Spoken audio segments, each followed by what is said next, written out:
नमस्कार, मैं हूं आपके साथ कविता राणा। भविष्यवक्ताओं की भविष्यवाणियां भ्रम है या फिर हकीकत, कोई नहीं बता सकता सिवाय समय के। जी हां, भविष्यवाणियों की सत्यता की पुष्टि वक्त ही करता है। दशकों पहले देखिए, फ्रांसीसी धरती पर एक फ्रांसीसी भविष्यवक्ता हुए मिशेल द नास्ट्राडामस, जिनके नाम और जिनकी भविष्यवाणियों से आज पूरी दुनिया परिचित है। फ्रेंच रिवॉल्यूशन, परमाणु हमला, एडोल्फ हिटलर का उदय और अमेरिका में 9/11 वाला हमला, जी हाँ, इन तमाम घटनाओं के पीछे आज भी नास्ट्राडामस का नाम लिया जाता है, क्योंकि द प्रोफेसी नाम की किताब में नास्ट्राडामस की पहेलियों के रूप में अनगिनत भविष्यवाणियां हैं, जो न सिर्फ अतीत की इन घटनाओं से मिलती जुलती हैं, बल्कि वर्तमान में होने वाली घटनाओं की तरफ भी काफी कुछ इशारा भी करती हैं।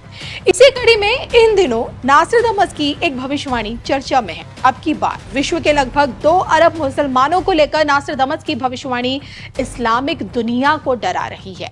2035 में ऐसे अचानक से क्या हो रहा है, क्या होगा जिसके बाद इस धरा से मुसलमानों का सफाया हो जाएगा? क्या ये मुमकिन है?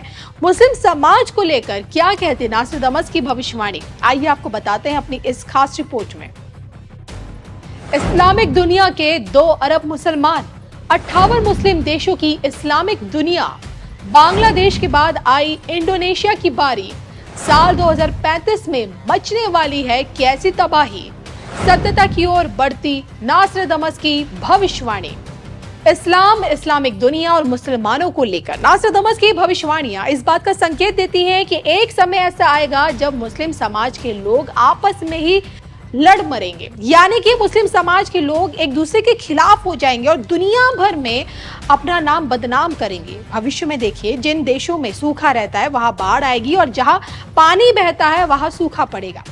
अब अगर देखें नास्ट्राडामस की इन्हीं भविष्यवाणियों को आज की परिस्थितियों के चश्मे से देखेंगे तो आप ये पाएंगे कि ऐसा हो भी रहा है। खाड़ी देशों में बाढ़ आएगी, इसकी कल्पना आज तक किसी ने नहीं की, लेकिन पूरी दुनिया ने देखिए पिछले से पिछले महीने यूएई, सऊदी अरब, बहरीन और ओमान को भारी बारिश के चलते बाढ़ में डूबता हुआ देखा है। रेगिस्तान जलमग्न होता हुआ नजर आया है। भले ही देखिए इसके पीछे की वजह क्लाउड सीडिंग बताई गई हो, लेकिन नास्ट्राडामस की कई बातें सत्य तो हुई हैं। समूचे विश्व में मुसलमान किन हालातों से इस वक्त जूझ रहा है, इसका अंदाजा पीछे से लगाइए कि पाकिस्तान, अफगानिस्तान और बांग्लादेश के बाद अब इंडोनेशिया में गृह युद्ध के हालात पनप रहे हैं। बीते दिनों बांग्लादेश में शेख हसीना का इस्लामिक तख्ता पलट हुआ, आपने देखा। बंगाली मुसलमानों के बीच हिंदुओं के साथ जो मार काट मचाई गई वो जग जाहिर है। वहीं अब देखिए, विश्व की सबसे बड़ी मुस्लिम कंट्री इंडोनेशिया के जकार्ता में लोग सड़कों पर है। विद्रोह की चिंगारी ज्वाला बन चुकी है।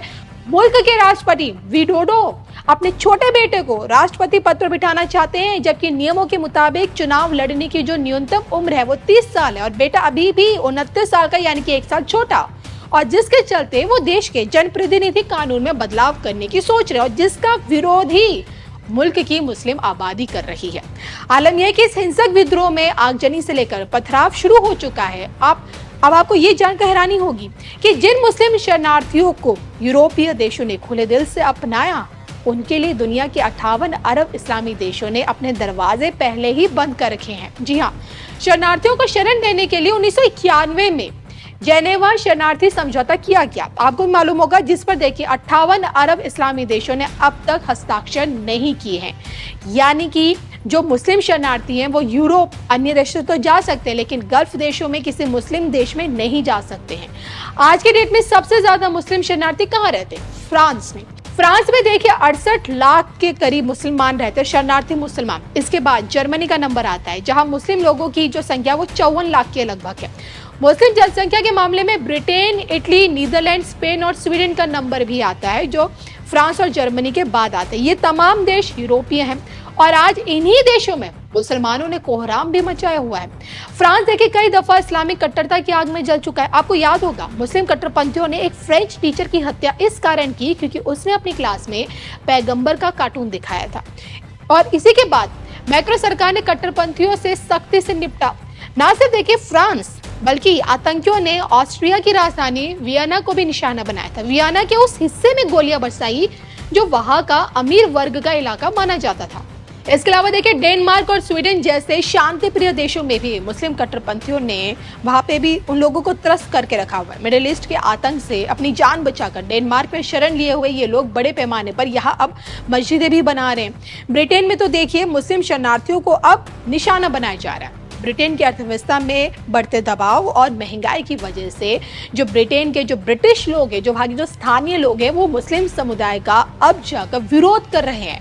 अब देखिए 100 बात की एक बात निकल कर ये आती है कि दुनिया के 2 अरब मुसलमान लगभग पर एक खतरा सच में मंडरा रहा है। यूरोप में मुस्लिम समुदाय का बहिष्कार शुरू हो चुका है और ये सारी की सारी घटनाएं कहीं ना कहीं नास्ट्राडामस की भविष्यवाणियों की तरफ लेकर जरूर जाती है। लेकिन आपको क्या ऐसा लगता है कि आने वाले समय में कट्टरता के चलते मुस्लिम समुदाय खतरे में होगा? कमेंट करके बताइएगा जरूर।